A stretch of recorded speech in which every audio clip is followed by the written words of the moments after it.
Welcome to the Encore today. My good friend and guest, Michael Fitzgerald, is with us today. Welcome, Michael. Yep, it's great to be here. Good to have you, my man. So you got to preach the sermon this past weekend, Yep. So we thought we would bring you on here and talk about that. But so the topic was grace. I know that we always like to say, like, what are we going to talk about? We'll get there. I got to do. This is your first time with me. Yep, first time on Encore with you. Cool. You have interviewed before, or what did you do previously? I've been interviewed with Todd Deering back a couple years ago. Both of us split a weekend and preached. Yeah, okay. Neil that interviewed us doing that. And all right. then second time I was up there, was Brian Mott. He interviewed me. He interviewed you. On the Okay. message I gave last time. Well, very cool. So I'm glad to finally have you on with me. It's fun. Yeah. So of course we always have to do some get to know you things a little bit. It's been a while since you've been on here. Some of them are going to be serious. Some of them are going to be goofy. Okay. So let's get Bring to know Michael Fitzgerald a little bit right here. Let's start off with some goofies. They're not really goofy. They're just kind of fun. Some quick ones. All right.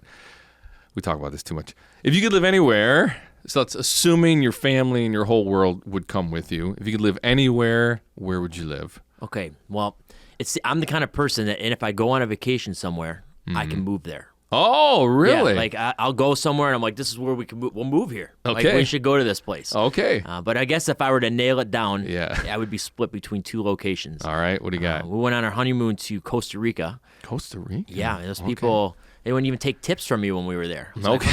It's like, we're so laid back. That's you know? funny. I was when we got married, my thought was, we're moving here. This is what we're going to do. I was like determined. I'm like, Really? Yeah. You genuinely thought that? We legitimately almost thought we were going to move down there. Okay. But I guess if I'd pick a location now, I'd probably go to Malta. Wow. Yeah. I know. We took a trip there a couple years ago after my grandmother had passed. She grew up there in Malta. That's pretty cool. And came over after the war. And so we wanted to go check this place out. I don't want to insult people's intelligence, but Malta is not the most well-known place in the world. Tell us where Malta is. All right, so Malta is out in the middle of the Mediterranean. It's a tiny little island just off the coast of Sicily, Italy, and it's its own special culture. Like, it's very old. Yeah. They have their own language. It's very intricate. I don't know. It's just cool. they're an interesting people. My grandmother, she was an awesome lady, but she had an interesting personality. Yeah, that's so cool. you're like, man, this is where she came from. So we went there. That's awesome. And we got to go tour the island, and just such cool people. Yeah. And it's like a big shipping port, so a lot of people go there. Paul shipwrecked there on his way to Rome, which is super cool. So a tiny little island. Isn't it? Island, yeah. And it's got a lot of cool history. Very very predominantly Christian there. Okay. Just because of Paul, that's what he's known for. Okay. That's what the place is mostly known for. Okay. But Wow. What about if it had to be in the U.S.? in the U.S., Yeah.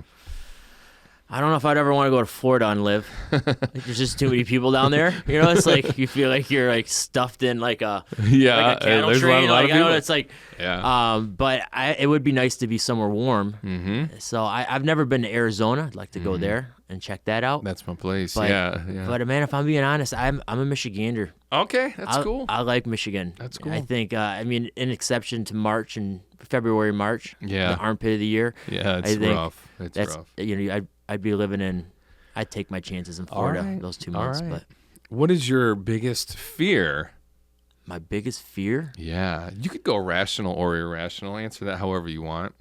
Spiders, dude. Yeah, 100%. Spiders. Yeah. That'll break a man. That dude, breaks me. I'm with you. We had this time where we had we were at our house. My brother and my sister-in-law were over, and this big spider crawls out on the floor. Man, I jumped over the couch, out of the way, yelling at Allie to kill this thing. She smashes this thing, and dude explodes into these tiny little spiders. Dude. They all kind of like crawling over the place. Yeah, it was. Wow. It was wild.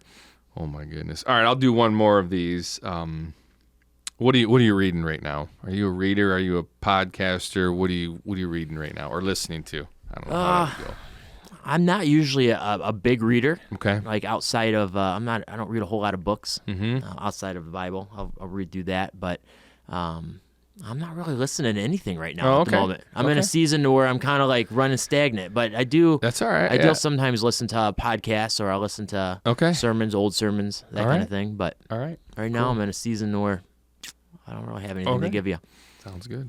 We got to get into your story a little bit. So something extremely unique about your story. I'll share this part, and then I'll kind of let you talk about the calling and how it unfolded a little bit. So, but your first week on the job here was the week the world shut down. Whatever that is, like mid-March of, is it 2020? It was 20. 2020. Yep. Mid-March. So we're almost on 3 years now, and it was. I think we literally said. You said something like, we were like, "Hey, Michael, welcome to the team. Everybody." It was our last staff meeting. Yeah, we did it. We had to go. Everybody's got to stay in your homes, work from home. Yep. I mean, it was super tight. No gatherings of more than family. They were saying don't go anywhere other than your immediate family. 6 people. So I can't remember all the details. And I think you said something like, "Do you think I still have a job here?" And we all just laughed like, "Ha, I don't know. We don't know. We don't know. At least today you do, buddy." Yeah. So anyway, that was fun. So you've been here almost 3 years now. But tell us a little bit about your calling to ministry and kind of how that all unfolded for you. Yeah. So I was a landscaper for the longest time, right out of high school, and it just something that I really enjoyed. Kind of built a business out of it, and then just trying to make it in the world, make money, have things, those kind of. That I was very consumed in that world. 26 is when I met the Lord. Kind of had I felt old that year. I don't know why. 26. Okay. Go back to 26. Like the best year and the worst year of my life. Worst year, best year of my life. Yeah. And really just because it just had hit a wall in my life to where nothing was filling that void. Okay. You're not. I wasn't content with anything. The Lord was starting to stir within other members of my family, and I'm watching all of a sudden this transformation happen in their lives, and so you become curious about it, and you start drawing to the gospel. And that winter of 26, when I was 26, I went on this random road trip. Around, worked from town to town because we had another business where we sharpened shears and salons. Yeah. Which is very random, but such a random. It is a random landscaper thing. And sharpener, but just on that road trip, just started listening to the audio Bible and reading, and just kind of like resistant towards it. But then I handed it over to him that winter. Wow! And so then you begin the journey of becoming a follower of Christ, and has ups and downs. I got married, had a couple. 2 kids, Sloan and Samuel, and continued on with the business and building all that up. It started becoming successful, and but still like somewhat discontent, feeling like maybe the Lord had called me to do something more than just what I was doing there. Kind of always had in the back of my mind like, oh, one day I'll do this. Like a strange thought. Maybe this is weird. I don't know if anybody else has ever had this thought. Like you think in your mind, like Jesus started his ministry when he was like roughly 30. I mean that can be debated, but right. But I'm like, oh, when I'm 30, that's when I'll get to business. I'll get working when I'm 30, and I'll start giving it up to him for sure. Yeah. Well, if 26 bothered you, 30 was going to wreck you then, probably. Dude, maybe. I know it. Yeah. So you kind of go on and you pass 30 and you still haven't really rooted in, and so I think we came out of one of our strongest years ever at the business, and I went into that winter. I was very discontent. I just had a hard time kind of managing things with work and even in my own household, and my wife driving her crazy because she's like, "You're just not content. What's going on?" I'm like, I don't know. I'm like, I feel like a draw away from all of this. And so I took a trip on my car. Allie was working. She works nights. She was working nights at the time as a nurse. And my parents had the kids. And I just got in the car and drove around. And I felt very clear that God was calling me into ministry.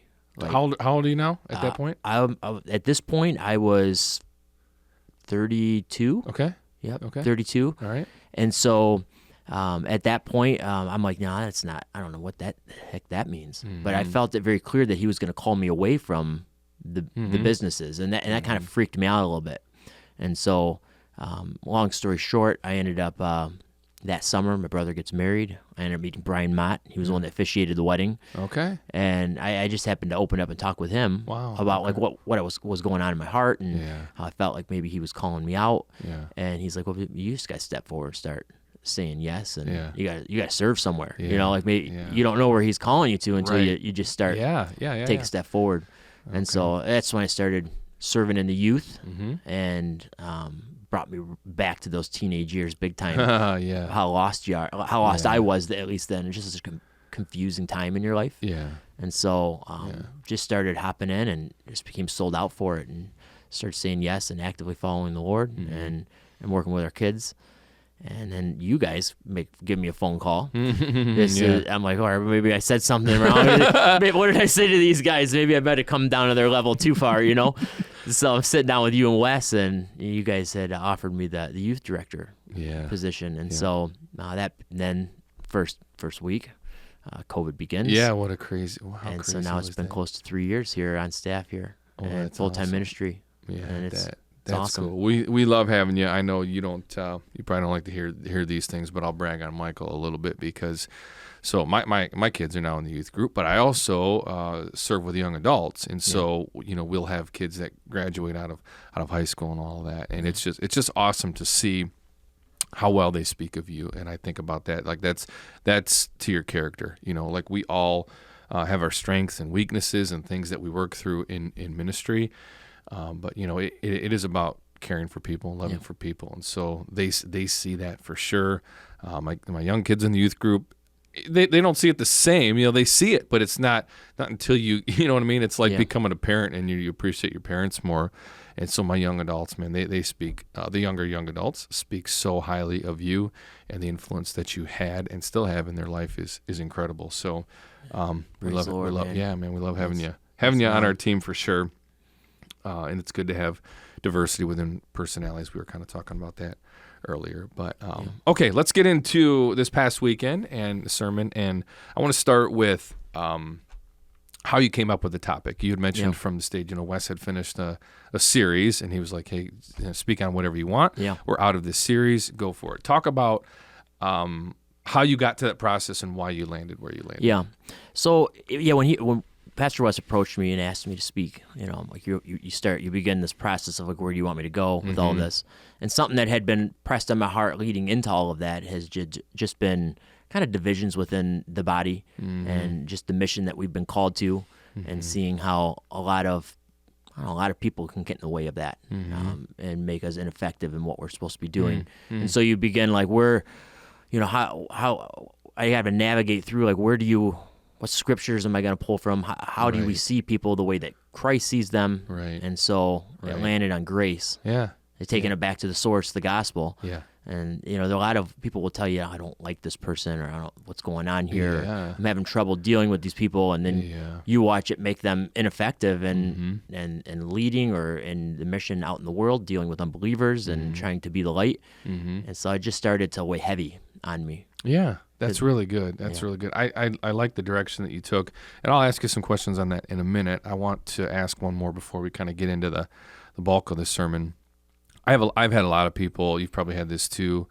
Different people that want to be in ministry, whether it's full time or just serving capacity, teaching capacity, and they ask a lot about message prep. And I remember the struggle that was like early in ministry and how you even get to a place. And, you look at somebody who preaches on a weekly basis and you almost ask like, how do you do that every week? So talk about your sermon prep and maybe how that can be an encouragement to somebody else. Just talk us through your week or 2 weeks, whatever it would have been leading up to what you do to make sure that you're ready for Sunday morning. Yeah. So if I'm going to be honest, it pretty much consumes it begins to consume your whole mind. Yeah, I know that feeling. As you start working through and you're looking through scriptures and you're saying, okay, this is great, and then you find, and then it leads you to another rabbit hole of some other scripture that guys are like, well, this is even better, And it's kind of a weird process of how he begins to shape your heart and direct, and then while that's happening, you feel a heavy level of conviction yourself. Because you're now trying to I need to put myself into where they're at. Yeah. And I'm in the same position here too. So sometimes you find yourself in tears. You're like, I can't say that, or or can I be that vulnerable? And so it's like you kind of feel like you're a basket case at some points, as you're working through it. Yeah. But and then in addition to that, then you're also you're running the ministry for youth, right? And then there's all the events and everything that's going on. Yeah, there. Everything else continues on. And balancing all of that. Yeah. And so you're constantly looking for where's the Lord going to direct me here. And just in these past 2 weeks, we had the fall community cleanup. Which actually you led. specifically. And that was so the timing was like, oh, great, thanks. I know when he asked me, I'm like, yeah, I could do it. I'm like, I think I said no to the last one, and I'm like, actually, I shouldn't say no to him this time. So, but then I looked at the schedule. I'm like, oh, that falls on community cleanup. I'm like, oh, Word will take me through that. It'll be fine. Then as you start leading in, you're like, what was I thinking? But yeah, and that was a huge event, and that kind of lended itself to the mission, and it's starting to take shape. It really did, yeah. Because that's really what we went out there to do. Yeah. And had we had been ineffective in what we were doing, if we had been at odds with one another, we wouldn't have been effective in what we were doing. Yeah, so, for sure. Yeah. Man, real good stuff. So I thought that same thing too. It was awesome that the week prior, for those that are at the Rock Church on a weekly basis, you did the announcement and the video for that fall cleanup going into the Saturday of what the point of that all was, and then ended up preaching on Sunday. So that ended up actually working out really good, because we talk about strengths of different personalities and certain things that people bring to the table, and it was very fitting and very cool. So you your message was on grace. What was it? What was the title exactly? Mission of Grace. Mission of Grace. Okay. Yeah. Now I want to say this because I really like the angle that you took. But if you say messages on grace this weekend, in general, people's first thoughts aren't going to be towards each other necessarily. Right. At least I should say I didn't assume that. And so talk about that a little bit, and kind of where you pulled that from Hebrews, and the idea of how that was really what grace is all about. Yeah. So when I started looking at like what's the issue of us having division, and then with our mission and all of that, like one of the things that somebody told me a while back, that like, there's always got to be a solution. Like there's always, like, if there's an issue with something, like with God's word, how is He going to direct you? And what is going to be the solution to move past that and to be effective? So what's the takeaway? And so that's when I started searching through Scripture, like where can I find something that I can find the solution, and have with Him asking us to have peace with one another. And that's where I landed in Hebrews. Hebrews is Hebrews 12 specifically is probably one of my favorite passages. Okay. Just because it goes into Jesus is the author and perfecter of our faith. It precedes the Hebrews 11, where it's talking about all these people in the Old Testament. Heroes of faith. These heroes of faith that they walked it out, they carried out their mission, and as a result, they were counted to be righteous, and they looked to a future promise, which we talked about the week prior with heaven and hell, where Pastor West delivered that message, right? And that was that motivating factor for them. And so then you move into, now, therefore, I am called you to run this race with endurance. And the race is hard. Though for those of us that are believers, it's not easy, because people can often get in the way of that. And so while I'm juggling through, with this divisions that you see amongst other people and making them ineffective, you're like, okay, well then as you read down in Hebrews, in 12, you get to verse 14, and it says, strive for peace with everyone, and for the holiness, without which no one will see the Lord. If we're not at peace with people, and we're not striving to be more conformed to our Creator, that's the word sanctification, right? Well, then people aren't going to see the Lord through our actions and how we behave and how we are, being the light in the world. And then it goes on and it says, and see to it that no one fails to obtain the grace of God. And so there's sandwiched right in there is our solution that we don't want to obtain, because grace, if we take it back there, I mean, everything else pales in comparison to when you look at the source, right? And then it goes into that root of bitterness. It'll spring up. Absolutely. So that and I love the direction that you took it, because I think of that, like when you say grace, I think oftentimes, and maybe I'm speaking for myself, you can kind of chime in here if you want, like we are seeing that as God's grace. Basically, I want and I am expecting God's grace. Every time. Right? And mercy kind of goes along with this too, in the sense that, if I fail, or just being a flawed person myself, like I'm believing that God will be gracious to me, give me things and bless me when I don't deserve it. But it's hard for us to kind of switch that to go, I expect that from God, but I wouldn't give that to anybody else. Right. And I know this is, everybody deals with this, right? And then it talks about the root of bitterness. So I do want to ask a little bit about that, of going, what are some ways for you personally that you say, I see some bitterness creeping up in here? Yeah. And where does that start in you? And then how do you say, man, what helps you recognize going, I need to be gracious. I'm developing a little bit of bitterness towards individuals. Well, I begin by asking myself the question, like, is this something, like, is this an actual offense that this person is like putting on me? Like, because it can be simple. I mean, like we said, somebody could cut you off on the road and it can turn you into, like, it plants that seed that then will then turn into a root of bitterness. Somebody could look at you wrong, or you don't respond to a text or something like that. Something simple. Definitely, even, right? Mm-hmm. And you look at it and you're like, is this really an offense on this person, or am I just being unrealistic with this individual, like, or are they going through something? I try to, like, view them that way, because when that springs up, I know that's not of the Lord. Like, He doesn't want me to be not at peace with my brother or sister, right? He wants us to be unified so we can carry out this mission.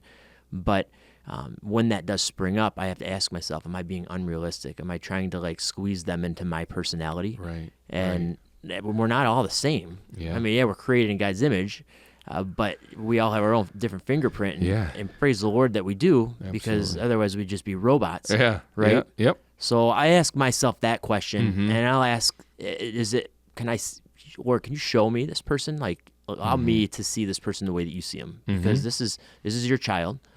You love them too, and you extend mercy and grace to them on a regular basis, because God knows that you do it to me all the time. And like we said, we freely accept that. Right? Yeah. So let me now look at this person. Show me this person the way you see him. And if I can't get past it, well, then you just got to rip the Band-Aid off and go over and have a chat with them. Yeah. No, that's good how you said that. Yeah. And I think that is so true. I recently use this a lot with our teaching the young adults too, is like that I see, and it's been God speaking to me, is we often are easily ready to accept God's grace and mercy, and even say, like, yes, I am unique, image bearer of God. That's awesome. We love to hear that story. But so is that person sitting next to you. And they're like, oh, wait a minute, them too, right? Yeah, them too. And that includes annoying neighbor guy, or people that don't have similar personalities, and you just somehow butt heads. Like, I think it's very helpful to open up your mindset to see that. Like, how does God see them? Of course, we can't ever see that perfectly, but that mindset does help it up. So help it out. I want to ask the question about how to, because you kind of alluded to this. There are things that are genuine offenses. Yeah. Like you have wronged me like that. This is kind of an awful thing, and there can be awful things, or there can just be a misread of a text or an accidental cutoff on the road. Yeah. How do you discern for yourself of going, I need to let that go, or I do need to take it to this person? No, I mean, in like Proverbs 19:11, it says, it's the honor of a man to overlook an offense, right? Blessed are the peacemakers. Is it really going to be fruitful for me to go and address this, or is this something the Lord can, like, see me through on it? Like, is this really a serious offense? Right. And if it does, like, if I feel like I just can't get over it, well, then that's when, at that point, I'll approach them and say, listen, I can't get over this. Like, I'm moving past it, and I'm not going to say that I always do that. Sure. You know what I mean? Like, we don't always do it. Right. And that's when many become defiled because of it, because it does cloud out. It clouds everything out. It consumes you. It does. It does. And then all of a sudden, now you're going to address the problem, and it's going to get even worse, because now you're going to offend them in the process of them offending you. Yeah. If that makes any sense. Yeah. No, that's good. I think that is a good measuring stick. I think about that too, is basically like some things that are just accidents or whatever, you tend to genuinely forget about them. Yeah. And if somebody brought it up, they're like, oh yeah, I kind of forgot about anything with that. But there's other things that just stew in you. Yeah. And I know this is kind of, people talk about this age-old thing of like that bitterness it's interesting that we're so bitter against other people or angry or unforgiving. In essence, like, we're only harming ourselves. Like, they have no idea what's happening. They're out there living their life like, they have no clue you're even mad at them right now. And you're the one stewing inside going, this is wrecking me. So, that to me is kind of when you would need to do something about it. Yeah, I agree. Have that conversation. And this is, we're not perfect at this by any means, but I think we try to talk about this on our staff, on our elder team, of like, let's having those hard conversations and going through them. And I don't know about you, but like, I think it's very, very true in my life when you are able to have those conversations. Sometimes it's with your kids or your wife too. and just say, I just got to talk about some things, and like when you talk it out, there is a good feeling about that, and peace is kind of resolved through some of that, just kind of hashing it out. Yeah, getting it off your chest. Yeah. I mean, how many times have I've gone to somebody and said, hey, this is something that has, like, I feel offended by this. And they're like, Right. man, I had no clue. I had no clue. I'm so sorry that drove you that way. People have approached me that way. Yeah. And it buries it. Yeah. Like, it's just something about it that just, once it gets off your chest and Yeah. you're able to like rectify it with them, it's just over. Yeah. And so I think that's why he says, don't let the sun go down on your anger, right? Yeah. Yeah. So that way that root of bitterness doesn't well up. Yeah, and it can fester. so quickly. Yeah, I think so. We talked about this earlier, and it's like, man, we have to recognize that in and of ourselves. And I like how you said, I'll speak on your behalf and say, like, when you're the one preparing this message, you're thinking, I'm speaking to me more than anybody else, because like you've been convicted and you're working through it. So there does need to be a recognition of that, of knowing that could well up in me, and not thinking I'm above that, or I'm speaking to these people over here. Don't let that bitterness well up. We can all get there, and we have all been there at some point. And I think, like when you think about having communion, the idea of going to the Lord and genuinely examining yourself is a big part of that. I mean, that needs to be a practice for all of the Christian walk, really. Yeah, absolutely. Is going through that, and I do think having conversations. I genuinely believe that we are meant to worship in community, pray in community, study in community, talk in community, and it helps to see. For me, like it helps to see. I'm blinded by certain things, and so somebody else can have some insight and go, oh yeah, I didn't see it that way. Yeah. So, but talking it out, and I maybe it's easier said than done, but not dealing with it is really what kind of holds people back. Yeah, absolutely. So, a lot is said in a sermon, of course, and a lot of study goes into it. You understand this, of course, is that there's so much that you work through and go verses I use and don't use. What is something that you could have said? I could have elaborated on this a lot more, but of course, due to time, I can't speak for 2 hours. Yeah, a couple of the things that I could have elaborated more was the unbeliever, like the person that like is hard to deal with out in the world. Yeah, that is our mission. Yeah. I kind of capped off the sermon there. Yeah. And I could have dove into that a little bit more because I think that's really difficult. I mean, you and I are in ministry full time, so we're not ingrained in that as much as as they are. And I remember that being like in the workplace for so many years. It is difficult to deal with people out there, and because they really are heinous sometimes. They get under your skin, and to look at them through that lens of grace, especially in that moment, it's difficult. So I could have like expounded on that a little bit more. Okay. I feel like that would have been something I would have liked to have hit. Yeah. But the big focus was with us as a body of believers. Yeah. Coming together for them. Right. So there was that, and then the other side of it was too, like the godly living. There's a verse, passage in 2 Peter that I really liked, and I really almost took the direction there, but the Lord steered me away from it. Yeah. I wanted to share that with you guys. Yeah, for sure. It's where he's talking about confirming your calling and election, but it says, "May grace and peace be multiplied to you in the knowledge of the Lord, and of Jesus our Lord." And it says, "His divine power has granted us to all things that pertain to life and godliness through the knowledge of Him who called us to His own glory and excellence." And so then the passage then goes on and it talks about like this compounding thing. Like if you're looking at it through the lens of grace, like you're going to have moral excellence and virtue and all of this. So maybe just expounding on that a little bit more, like that sanctification. Yeah. Like we talked about striving for peace, but then the verse in Hebrews goes on and says, "and for the holiness." Yeah. And so I could have gone through that a little bit more. Yeah, for sure. Yeah, and it is interesting too how when you study, I understand this side too.